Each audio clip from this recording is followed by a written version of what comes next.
अस्सलाम वालेकुम प्यारे बच्चों, हम मुश्तकिल गुज़ार की इबारत की मिसाल यहाँ समझेंगे। यहाँ एक मिसाल ये कि खेत की हर कतार में 15 या 20 पौधे लगाए जाए तो एक भी पौधा नहीं बचता।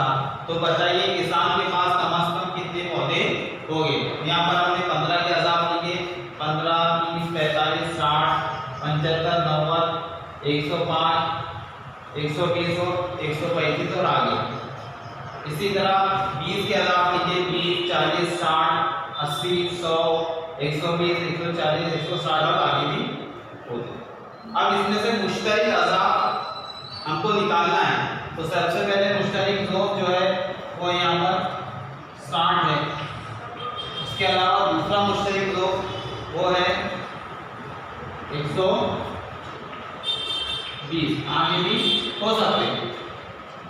अब इन दो मुश्तरिक अज़ाब में से सबसे छोटा ज़ोफ वो 60 है। इसका मतलब ये है कि किसान के पास कम